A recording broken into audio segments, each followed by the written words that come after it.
আবার নতুন একটা ব্লগ নিয়ে চলে এসেছি। আমি ব্লগটা একটু দেখবেন সময় নিয়ে।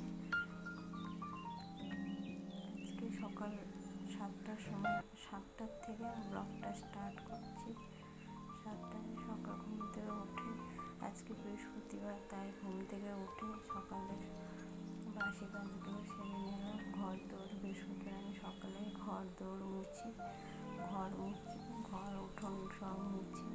বেশি দেখানো যায় না, ক্যামেরা অফ ক্যামেরায় বেশিটা করে নিয়েছি, কিছুটা ভিডিও শ্যুট করেছি। ঘর দৌড় সকালে উঠে আগে ঘরটা ঝাড় দিয়ে নিয়ে তারপর ঘর দৌড় মুছে সব পরিষ্কার সেরে আমি স্নান করে চলে এলাম।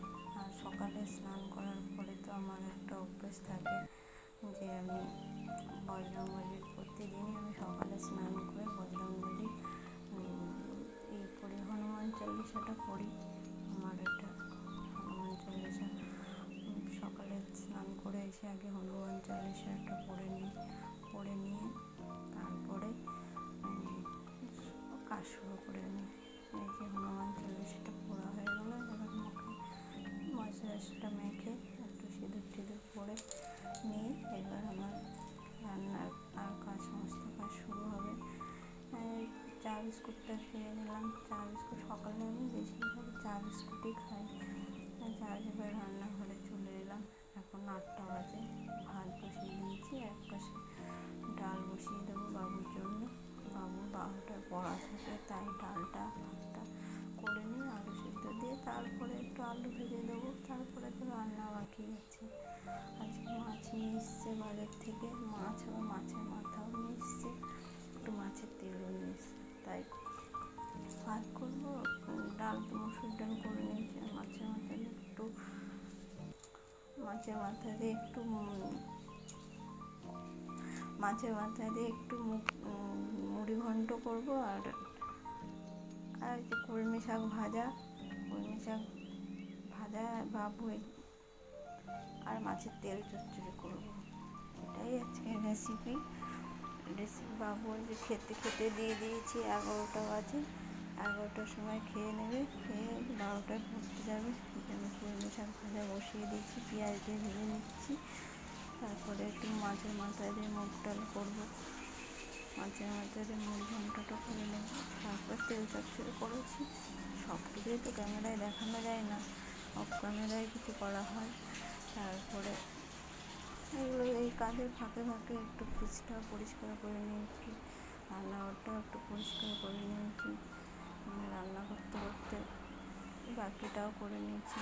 মাছের মাথা দিয়ে মুড়ি ঘন্ট কেমন লাগে আপনারা কমেন্ট করবেন। আমার তো খুব ভালো লাগে, মাছের থেকে মাছের মাথা মুড়ি ঘন্টটা বেশি ভালো লাগে। মাছ তো খাই, মাছের ঝোল করেছি, কিন্তু আমার অত মাছ ভালো লাগে না। এই যে মাছের মাথা দিয়ে কষিয়ে মুগ ডাল দিয়ে মুড়ি ঘন্ট যা দারুণ লাগে। তারপরে ঘরে সমস্ত ফ্রিজটা একটু নোংরা হয়েছিল, পরিষ্কার করে নিলাম। রান্না করতে আমি বাকিভাবে আরও আদার্স কাজ করে নিই। মানে এই কষতে এটা করছি, তরকারি করতে ওটা করছি।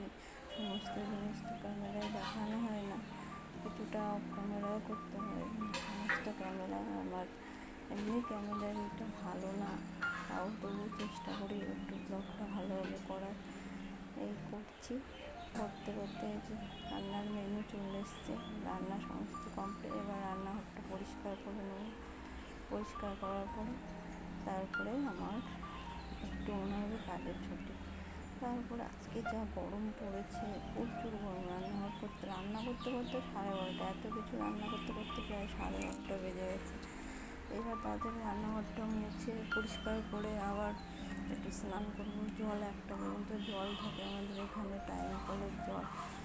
রান্নাঘরটা পর্যন্ত তাড়াতাড়ি পরিষ্কার করে নিচ্ছি। পরিষ্কার করে নিয়ে স্নানটা করি, তারপরে আমার একটু শান্তি। বাপরে বাপ! রান্নাঘরের যে পাঁচটা খাবারটা ওটাও একটু ভালো করে পরিষ্কার করে নিলাম। পরিষ্কার করে নিয়ে আমার তো নোংরা একদমই, একটু আমাদের বাড়িটা একটু পুরোনো, সব কিছু একটু রান্নাঘরে একটু মানে মেঝে ঠেকে অনেক দিনের বাড়ি, তাই অতটা চকচকে না, দেখতেই পাচ্ছেন সবই একটু পুরোনো পুরোনো ভাব। চান করে সব পরিষ্কার করে আমি চান করে চলে এসেছি। এখন একটু ফ্রেশ লাগছে, এখন একটু বসবো। ঘরটা আমি দেওরের ঘরটা একটু দেখলাম, ঘর সকালে মুছেছি, তাও মনে হয় আবার আমি একটু তাই একটু ছাদ দিয়ে পরিষ্কার করে নিলাম। এবার পরিষ্কার করে নিয়ে আবার টিভিটা চালিয়ে দিয়েছি, কার্টুন দেখবো। কার্টুন হচ্ছে টিভিতে, একটু বসবো এখন। তারপর লাঞ্চের তো সময়, আর লাঞ্চের সময় ছেলে পড়তে চলে গেছে, 3:30 বেজে যাবে আসতে, তখন লাঞ্চ করবো। এখন একটু ফোনটা ঘাঁটবো, আর সিরিয়াল দেখছি, একটু এডিটিং করবো। লাঞ্চ হয়ে গেছে, সন্ধে হয়ে গেছে, বাবু এখন পড়তে বসছে, আমি একটু পাশে দেখিয়ে দেবো। তাই ব্লগটা এখানেই এন্ড করছি।